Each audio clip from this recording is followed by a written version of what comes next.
Assalamualaikum warahmatullahi wabarakatuh. Shalom. Di sini nama saya Abdul Manapeli, NIM 2020-21433, kelas R3H. Sebelumnya terima kasih kepada Ibu dosen yang sudah memberikan tugas ini kepada saya. Lanjut saja. Yang pertama, terminologi atau istilah pengelolaan wilayah pesisir dan lautan. 1. Coastal Management, yaitu suatu bagian dari istilah pengelolaan wilayah pesisir dan lautan di mana dijadikan sebagai salah satu pertahanan terhadap banjir dan erosi. Demikian pula dijadikan sebagai teknik untuk menghentikan erosi terhadap tanah.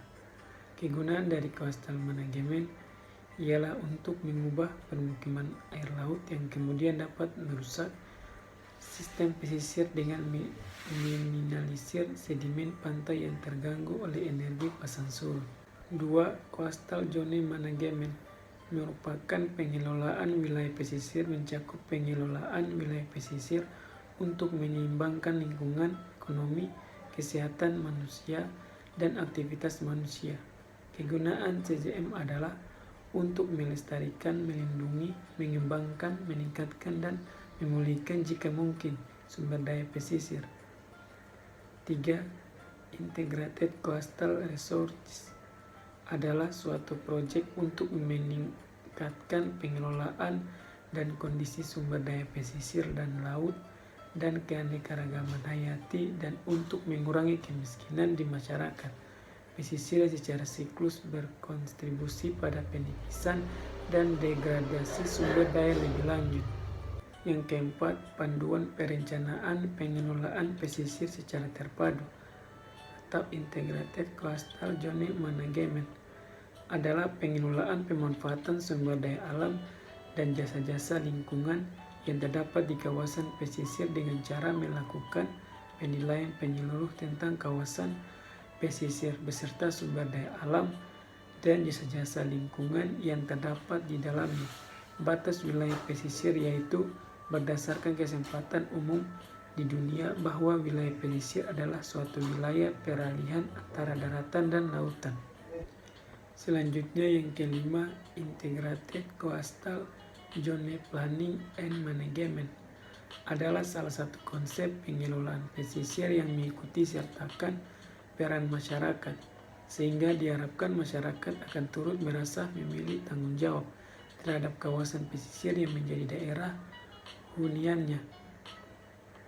Integrated Coastal Zone Planning and Management dapat dipandang dari beberapa segi antara lain. 1. Dimensi ekologis, mengelola segala kegiatan pembangunan yang terdapat pada suatu wilayah yang berhubungan dengan wilayah pesisir agar total dampaknya tidak melebihi kapasitas fungsional yang ada. Yang kedua, dimensi sosial dan pula laju. Pembangunan harus dikelola sedemikian rupa sehingga total demand terhadap sumber daya alam dan jasa lingkungan tidak melampaui kemampuan suplai yang ada. 3. Dimensi sosial politik, adanya permasalahan lingkungan maka pembangunan berkelanjutan hanya dapat dilaksanakan dalam sistem dan suasana politik yang demokratis dan transparan. Selanjutnya, menganalisis mengapa sampai kita menggunakan perencanaan dan pengelolaan wilayah pesisir sektoral dan kenapa tidak menggunakan pengelolaan wilayah pesisir secara terpadu, lihat dari sudut pandang aturan hukum dan solusinya.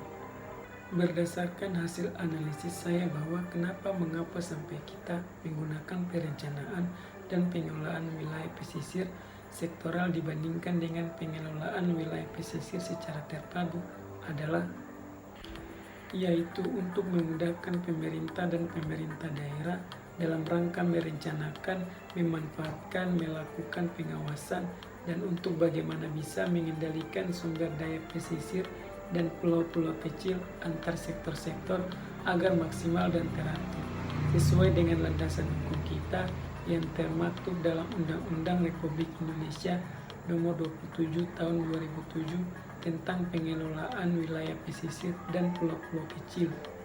Jadi menurut saya solusi dari permasalahan ini adalah pemerintah pusat dan pemerintah daerah harus komitmen dan konsisten dalam memanfaatkan dan memperhatikan sumber daya pesisir dan pulau-pulau kecil agar maksimal, dan juga harus konsisten dalam melakukan pengawasan serta mampu mengelola sumber daya pesisir dan pulau-pulau kecil untuk bisa jauh lebih baik dan maju lagi. Dan berikutnya adalah terus melakukan proses yang dinamis yang berjalan secara terus-menerus dalam membuat keputusan-keputusan tentang pemanfaatan, pembangunan, dan perlindungan wilayah dan sumber daya pesisir dan lautan, karena ini merupakan bagian penting dalam pengelolaan dan pemanfaatan sumber daya yang ada. Itulah hasil presentasi dari tugas saya. Sekian, terima kasih. Assalamualaikum warahmatullahi wabarakatuh. Shalom.